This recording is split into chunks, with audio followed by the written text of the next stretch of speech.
spotlight here on AI and the major trends that we have seen thus far and what to expect in the future. Let's have a conversation here. Paul McBride is with us, co-founder, CEO of Peroptyx. Thank you for being here. The idea about AI is that this is only the beginning. That's what I hear. You tell me, where do we stand here? Thanks, Nicole. Thanks for having me on. Well, when I think about AI, I've got a three-legged construct. I think about informative, I think about creative, and I think about generative. And I think that is emblematic of where AI is today. So informative is information retrieval. It's really, searching and finding information, which we're all pretty familiar about. But the creative side is using information in new ways. And so, for example, what we've seen in terms of AI's ability to go from understanding a picture of a dog or a cat to being able to take a description in natural language of any scene and recreate it has been truly amazing. And so the creative industries have seen huge, tremendous benefits in AI in general. And then generative itself, I guess, right now there's a lot of hype around generative AI. Again, a lot of strides have been made in and of itself. But here's the thing. I think generative AI is not a substitute for human understanding. It is not a panacea for all of the productivity issues that we have. And I don't think it gives us a shortcut to the hard work of research and development when it comes to building innovative products and services. But today, certainly over the last couple of years, it is a pretty hot subject. But I think in our view, having been in it for the past 20 years, we think it's a trend that will pass. And I think the longer term future, which I think we'll cover later, is really about where agents and productivity agents can come in and really transform not just personal productivity, but the economies around which information is built. And look, I like how you broke it down between the information, creative, and generative AI. As far as the humans are concerned, folks are concerned they're going to lose their jobs, and I would have to assume some will.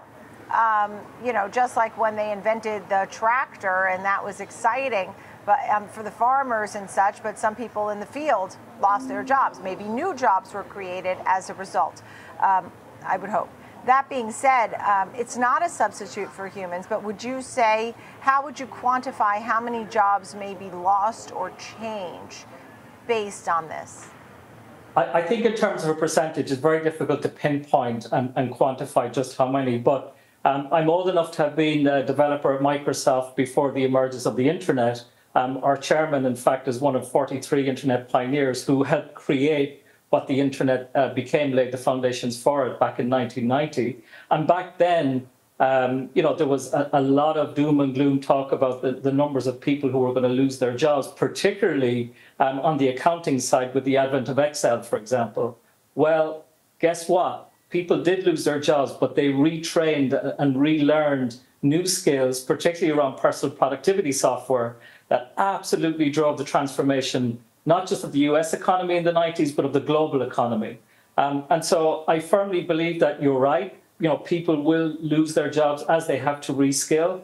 But I think when we talk about some of the productivity gains we're seeing as a result of, co-pilots and the emergence of agents from a productivity perspective, we are going to see such a huge increase in productivity that I think the impact of job losses, or what I would call job displacement, will be mitigated to a large extent. Yeah, we're running out of time, and I have a few more questions for you.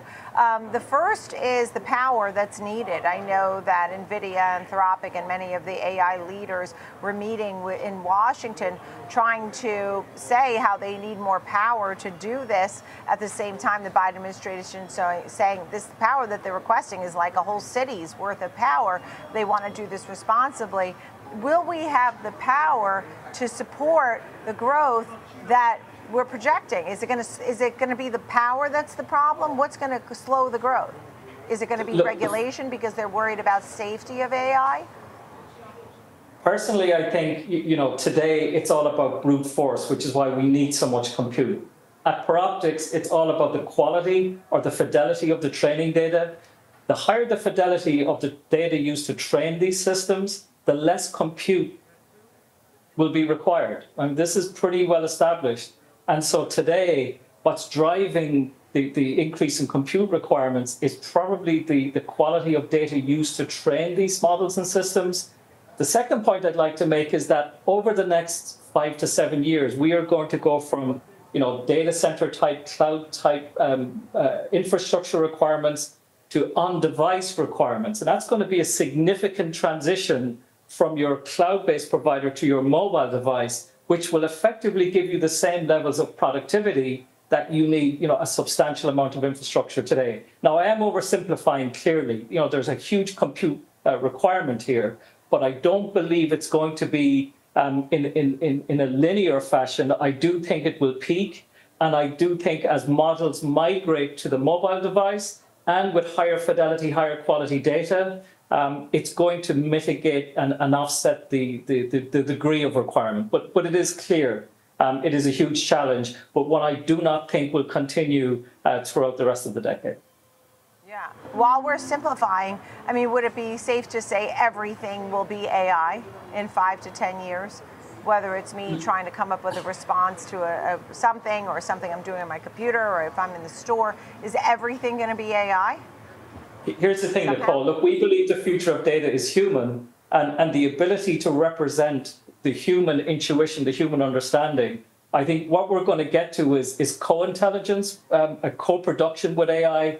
AI will not take over. As I said, it is not an oracle. It cannot see the future. That's something that humans are pretty good at, and I think will continue to be pretty good at. And so I think from your perspective, as long as you keep doing what you're doing, there's absolutely no way an AI is going to replace that. However, it may enable you to become, more productive, more insightful, but it will be driven by you. This is our view of your question. Well, when we think, you mentioned Copilot, and we think about all the digital assistants that we are going to have, does Copilot seem to be the best of the bunch to you? I mean, which ones seem to be leaders? In the meantime, OpenAI is now talking about going private for profit. That's another issue, but the big picture on these assistants, final thoughts? Which I'll give you the big picture. Positioned? So co-pilots are getting better at understanding. They're still having trouble with task execution, but having said that, in the software development context, which is where I've come from, co-pilots are a fundamental, or agents even, are a fundamental component of the productivity gains that we're seeing. And for example, on GitHub, which is the world's largest repository of source code, developers surveyed on GitHub reported a 56% reduction in time required to build their systems. Now, I expect to see those type of gains across industries over time once they get their data and their structures in place to enable them to do that. So I think personal agents, Nicole, productivity agents, co-pilots, I'm not referring to Microsoft Copilot, I'm referring to them as developer co-pilots. That will become a feature of personal productivity across many industries. Great to see you. Thank you so much, Paul, for being here. Thanks so much for having me. Paul McBride, co-founder, CEO at Peroptyx.